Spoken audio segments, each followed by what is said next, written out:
Anyway, good morning. I am delighted to be here. As Bob said, I've been a part of Unity for a long time. And part of what brings me back is this sense of spiritual community. And if it is your first time here, I just invite you to just allow yourself to be and listen and kind of feel into how it is. Perhaps some things were different than the way you've learned before or heard before, but is there possibly something for you this morning? It's not random that we're here together. So, shall we begin? What my topic is actually self-forgiveness. All month we're doing forgiveness. And when Bob called up and said, "Would you like to speak?" And I said, "Sure, I haven't spoken about a year."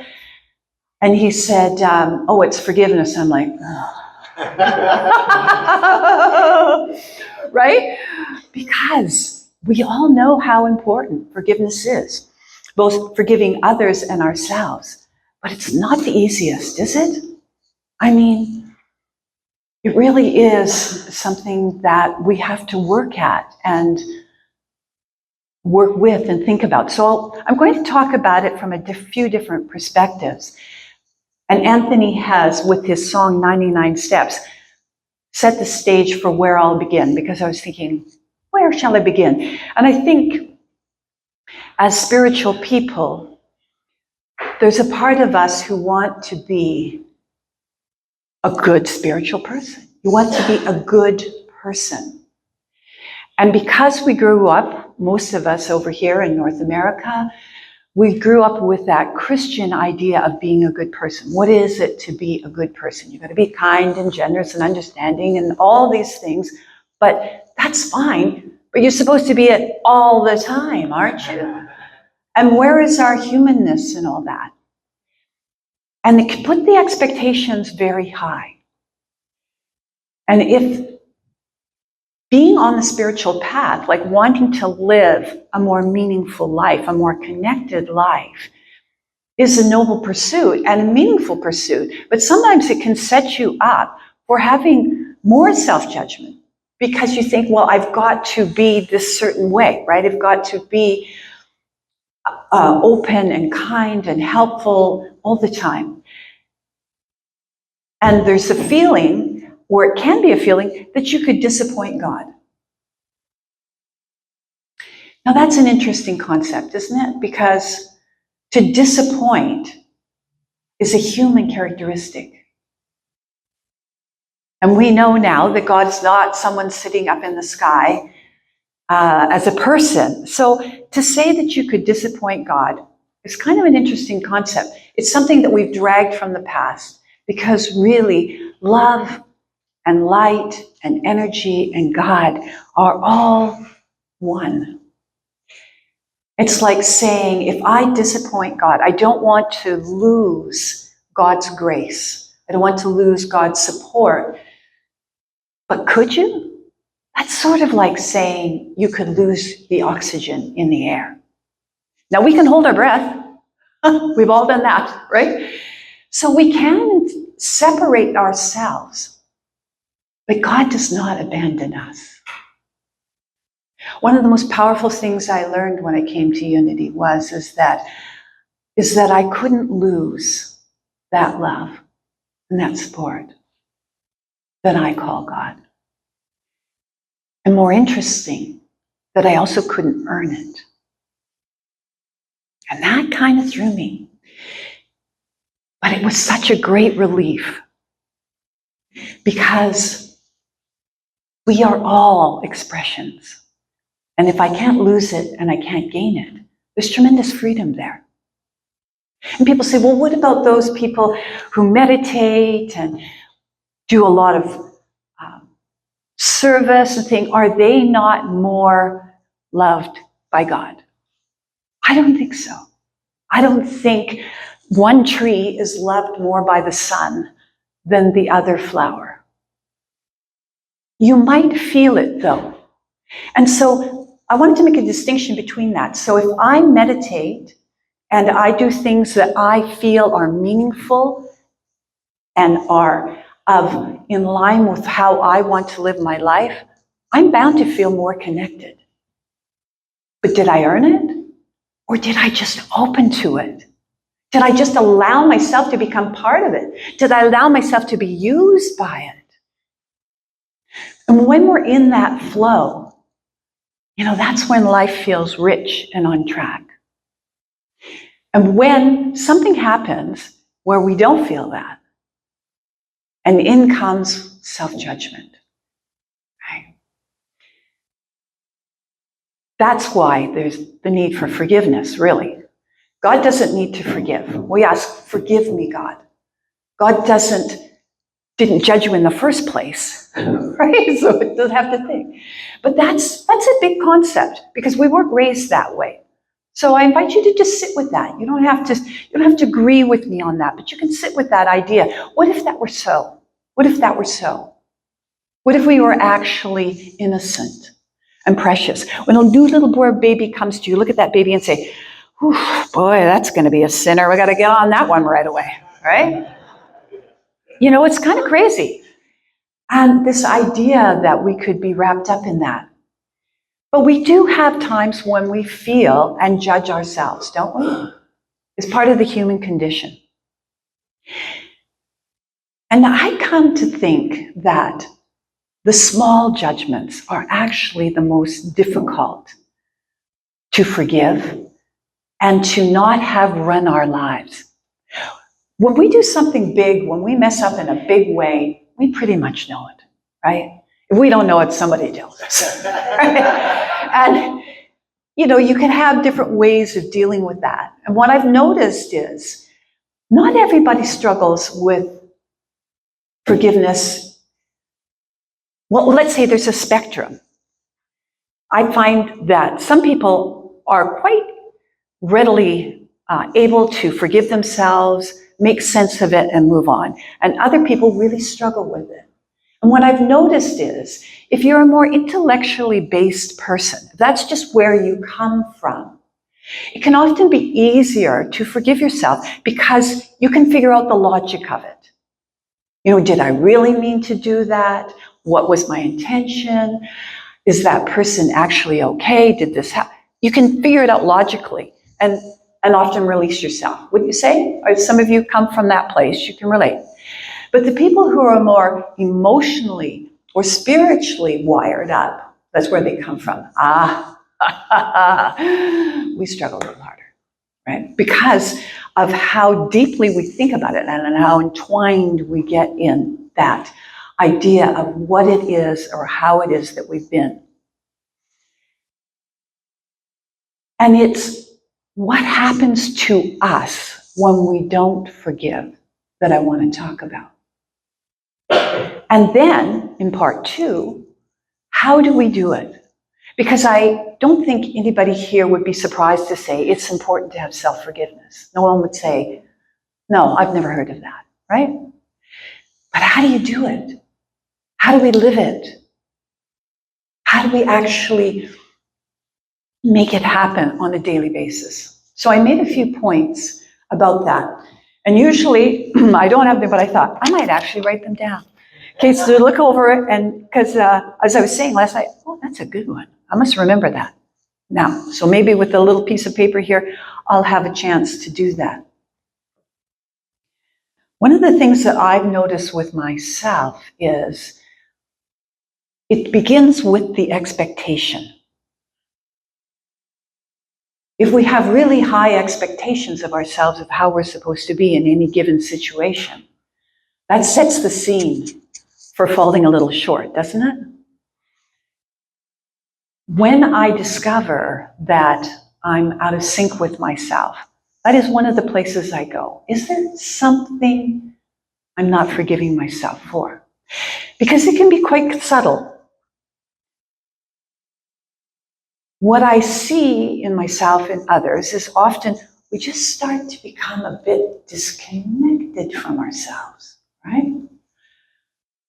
You'll talk with them and say, how are you? Oh, I'm okay. I'm a little flat. I'm a little off. But I'm okay, right? And then time goes on. I don't know. I just don't feel myself. Have you ever said that, thought that, felt that? Yeah, and you can't quite put your finger on what it is. But often there's a self-judgment that's happened. Something that you did or didn't do that you thought you should or shouldn't have done. And once there's a self-judgment, then there's all these coping mechanisms that happen with that judgment. And one of the things is that we want to kind of get away from it, don't we? It's like, ooh, I don't like that feeling. I'm feeling kind of depressed or upset or irritated at myself, and I don't really want to deal with that. So then we start doing, unconsciously, we start doing other things. And that can be a variety, because we have no shortage in our world, right? And what is our best one, our newest one? The phone, right? Suddenly, there's all these things to scroll and look at, right? You know, and next thing you know, it's like 45 minutes and you've been standing there and you didn't go to bed, right? And it's like, then you get up and you're tired and this whole circle of things happen. And what happens is you get a little more and a little more detached from yourself, right? You don't really know what's going on. You don't really know how you feel. And other ways we do it with sleeping, eating, over-exercising, all these things that in small doses are good for us, but when we start using it to have ourselves not be in touch with our own feelings, our own way of being, that's when it becomes a bit detrimental. And the irony is, not only are we distancing ourselves from that emotion, but more importantly, we're disconnecting ourselves from that which created us, which loves us, which guides us, which gives us energy and clarity and peace. Because when you begin to shut down, you can't selectively shut down. Say, I'm not going to feel those feelings, but I'm all good with God. We're all good, right? Oh, am I still here? Am I still on? Oh, just my ear. Sorry. All of a sudden I couldn't. It did go off? Oh. But I'm back on now? It's on. I'm still red light. Oh. Okay, Adrian. Oh, I'm back. I'm back. I just wasn't sure if it was my ear. I was like, ooh, I just dipped off there.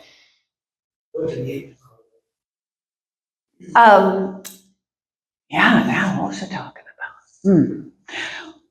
Oh, getting disconnected, wasn't it? Yes. Yeah, and then I got disconnected. Yeah, that's right. That's right. That's what I was talking about. I manifested again. I say, first the ear, then the microphone. I don't know. There's a lot of manifesting going on.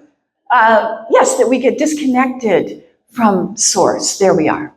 And however you relate to that source, God, love, that energy, and that is far more crucial, because that's what has us feel connected and cared for, and like life is in sync, right? Do you know what I mean? That you're on track, that you're in the flow. And when you identify that, so it can be helpful to identify what it is, and then to ask yourself, you know, well, what is it that I'm judging myself about? And it can take a little digging. Somebody can say, to find out what it is, right? You say, okay, well, you know, I'm not organized enough and I'm not keeping up. You know, I'm not doing the things I should do. Let's say that, right? And you realize that. Then the next question to ask yourself is that really true? Because we get very black and white. And we see things like, I never do this, or I always am behind, or I'm always late, or I'm this or that. And we get very black and white. And to stop and actually check in and ask yourself, is that really true? And list some times when you've done the opposite. So maybe you judge yourself for not being supportive of a friend. And say, gosh, you know, I'm just not very supportive of people anymore. I don't know what's wrong with me. And then ask yourself, is that really true? And then you think, well, you know, I did phone Betty about this and did. Take your mind to task, because it's a bean counter. It'll count all the things that you do wrong, and it won't miss one, right? All the things. And so to balance it out, we need to be a bean counter on the other side. Bring to mind all the things that you did do, that are meaningful, that where you did connect, where you did support someone. So that's step one. Look to see, is that really true? And then secondly, could you have some grace for yourself? Like when you realize, okay, I do both. So then you could say something more honest and say, sometimes I'm very supportive of people and other times I'm not. And what if that's okay? Because what if that's part of being a human being? And then going one step farther, when I wasn't supportive to this person, and I'm feeling badly about that, well, where else did God show up for that person? I'm not God's only conduit, right? So who else stepped in? Where was their divine order? Where did that person still get the support they needed and where things happened? It's not all up to us. The job is taken, right? We are not God. We are not in charge of everything for everyone about every little detail. So it can be having that moment where you have some grace for yourself, where you see the divine order, you see how it is. And also, would you condemn somebody else for what just happened? Like if somebody calls up and says, gosh, I'm sorry, I haven't connected with you for a while. I hear you had a surgery. Are you okay? Would you condemn them if they hadn't done it the other way around? You'd say, yeah, no, I know we're good friends. And I know you care about me. And I just figured you must be tied up and busy, right? You have grace. So why not have some grace for us, right? Have grace for ourselves. And I think it's easier said than done, but if you can begin to have the habit of having grace, that could be. And the other thing is to have some self-acceptance. Because judgment and self-acceptance, of course, can be on different ends of the scale. And what I mean by that is when we have how we think we should be as a person and we're going along and doing our lives, what if there's a place where you can just finally go, you know what? Truth is, I do not like the mornings. I am not a morning person, right? For years, especially when I was in high school, and people always used to say, oh, you got to get up early in the morning, right? Early bird gets the worm and all this stuff, and you got to get going. And I do not like the early mornings. I am not good in the morning. But I felt kind of shame about that, right? Because, I want to be I want to have a good life. I want to get out there. I want to get her done. But that's not when I'm creative. Like last night, I wrote my talk late last night. That's when I'm tuned in. But I've come to accept that about myself now. So I've taken out that judgment, where before, if I wasn't preparing my talk weeks before, I'd be like, oh God, there you go again. Procrastinating, you're not getting, you have to hold, I'm going in and out there. It's like self-hold interference or something. Oh. Yeah, kind of. I thought I had to hold really still. No, wave my arms. No, sorry. I get easily amused by these things. On, off, on, off. That self-acceptance, right? To just say, you know what? I'm way more creative and insightful at night. And I think about it all week long, and then I pull it all together. And that's what works for me. And accepting our differences. The other thing is I often travel out to BC. I have friends in BC, and they all, several of them are morning people, and they're like, okay, so you're leaving at like 7 or 8, and you'll be in by 4 and what? I'm like, no, I'll probably leave about noon, right? Because by the time I get up, I get organized, I drive out. And quite frankly, it often works better because all the other people are off the road by 4. So then after that, from 4 to 8, I have it all by myself. I'm having a great time. Okay, is there anything we can do about this? No? We just journey on? Okay. Is it bothering people? Should we just take it off or you don't care? Okay, if you don't care, I don't care. So, I just learned to accept and tell the truth. For me, no, I don't travel at 7 in the morning. Yeah. Okay.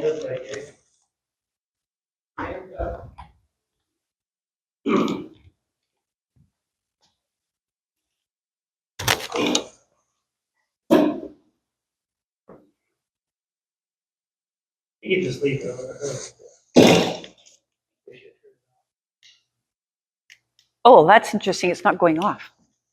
It's really having a moment. I can't make the light go away. Maybe the battery. Okay. Uchi. Oh. All right, I'm here. Okay. Can I take it off of here? I have to pace a little bit, heaven forbid. You're ready to rock All right, let's get this going. Let's get over all that judgment. I want you to get down into your hearts and forgive.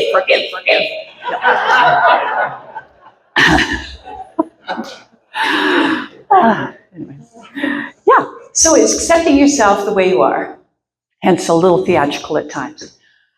These are, and just, you think, well, that's an elementary thing, but think about the number of times that there are repetitive things that you judge yourself for. Just take it off the slate. Don't worry about how you are. Choose it. Choose it and say, yes, that's how I am. And stand behind yourself and let it go. And that way you're releasing the different times that where you could get into that time of self-judgment. The other one is to be, that I've been really working on myself, is to cultivate open-mindedness. Because when there's open-mindedness, there's less judgment of myself, less judgment of others. And so the need for forgiveness goes down. You see where I'm getting at? It's not saying that we don't have to forgive sometimes, but let's eliminate some of the situations that we generate that cause ourselves turmoil. Let's just move them out and not do them. And one of the things for me is realizing open-mindedness. And when I was in my former marriage, and you would be with people who do things very differently than you do, right? Right? Up comes the judgment of them or you. Because if you think how your way is better, then you're judging them. And if you think the way their way is better, then you're like, oh gosh, why can't I do that like them? I should be this. I should be blah, blah, blah, right? Whatever all that is. And so one of the things I began to work with is the idea, and I came up with a little statement that I learned, and I still know it because I said it a lot of times, which is, there are many ways to do things, and I am open and willing to learn the ways of others. Right? There are many ways to do things. There is no big book of how to do everything or how not to do things. And that's quite liberating. And you think, well, of course there isn't. But we act like it. We act like it. We say, that's not how you do that, right? And, to be honest, I was in leadership here for quite a few years, as Bob mentioned. And when I stepped down out of leadership and completed, and I was thankful for that, and it felt complete, man, oh man, they can attest to this. My new leadership brings new ideas, new ways of being. That's the beauty of it. That's the beauty of having someone think. But then my mind's going, oh, well, they didn't do that. How come they're not doing this? Right? It's like, oh my God, there was no room to enjoy the music, right? There was too much mind chatter. And it was not anything other than it was not having an open-mindedness and space for the new ways to be and do that and to embrace them and enjoy them. And so it can happen in a lot of places. It can also happen for ourselves. We aren't open-minded when we go to do something new. I remember the very first time I spoke at Unity, which was about, probably back in 2013 or whatever. And so I did the talk, and I wasn't very familiar with the community. I did the talk, and I came home, and I had so much self-judgment. Oh my God. It was like, wow, why didn't you do this, and you didn't do that, and it was this and that. And I just got myself in this horrible headspace, to be honest, right? And my very dear friend, Susan, called me and said, "Oh, how you doing? Oh, great talk. How you feeling about it, right?" And I was just so in a turmoil of, why did I do that? You really shouldn't do public things if you can't do them well. And all these things I've heard, if you're not good at something, don't do it. You should wait, blah, blah, blah. And she's like, wow, I'm so surprised. Like, I thought it was pretty good. And I'm like, no, I had a list. What was very helpful about it was to realize and ask the question, whose voice was that in my head? And for me, it was my father. And to realize, I didn't actually think all that. That was a habit. That's something I grew up with. That's something that I just internalized. And here I was judging myself the same. It was very insightful and quite frankly a bit sad. Right? I thought, wow, that is harsh, right? But I still wasn't completely convinced that that was true. Unfortunately, it was recorded. And it was just amazing to watch it. At first, the first minute or two was like, yeah, I told you, about all these things that I thought I did wrong. And I started to just let go of that and really listen and kind of go, well, that wasn't too bad. That was okay. That was interesting. Like there was no space before. Sometimes we have so much self-judgment. There's no space to see the spectrum. And the spectrum is some things you do well, and some things you're learning, and some things will never be your area of expertise. And it's all okay. And that's where the grace comes in. Allowing yourself to have that, right?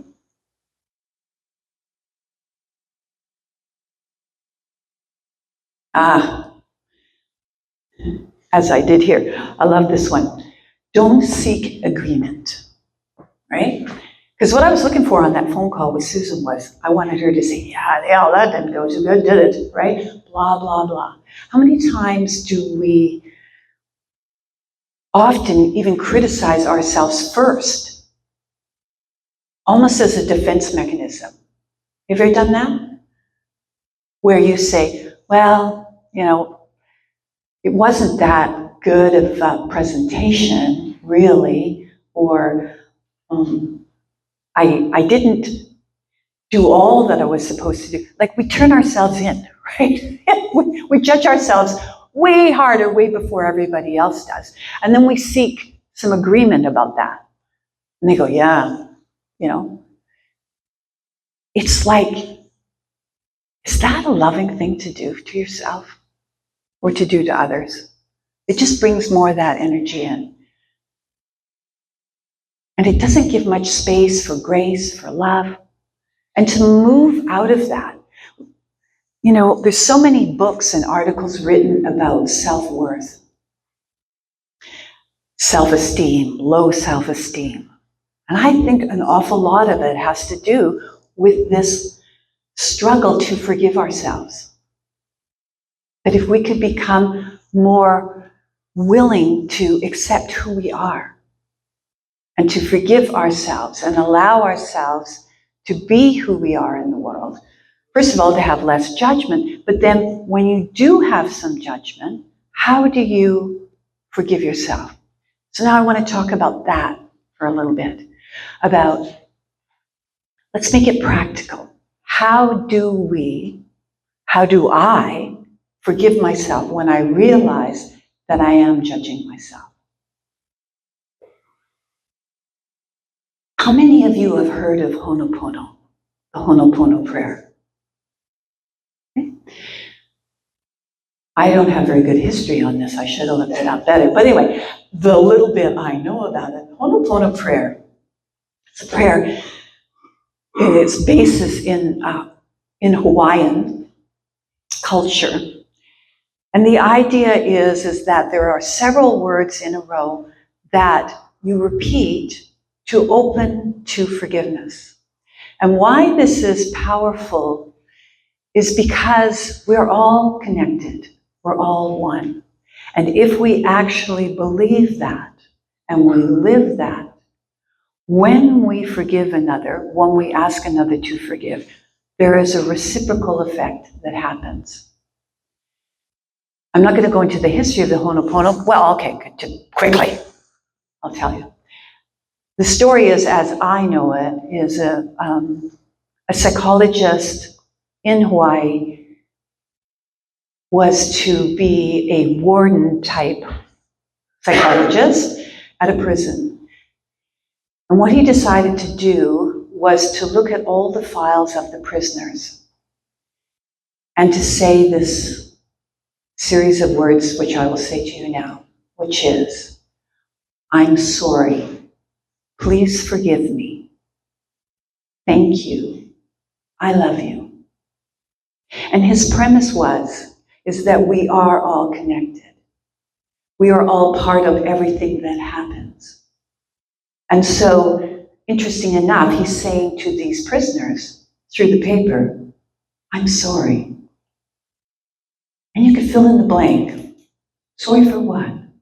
Perhaps he was sorry that we didn't support him more. Our society didn't support this person more, so they ended up where they are. That they're sorry they didn't have a good life. That they came from a troubled childhood, whatever. You could fill in the blank. But it doesn't really matter. It is that declaration of saying, I am sorry. Please forgive me. Thank you. I love you. So that's the context of it. And that is a very powerful thing to do for someone that you want to forgive or ask forgiveness. But I'd like to use it today for self-forgiveness. Okay, I can see a few confused faces. Look it up when you get home. Ho'oponopono. Look it up on the internet. But we're going to use it today for self-forgiveness. And I found it really helpful for myself. And I filled in the blank a little bit. So it's kind of Ho'oponopono by Katie. We'll just add that on. So what I do is discover what it is that I'm upset with myself about. Say with another. So I'm dialoguing with myself. So let's say, I'm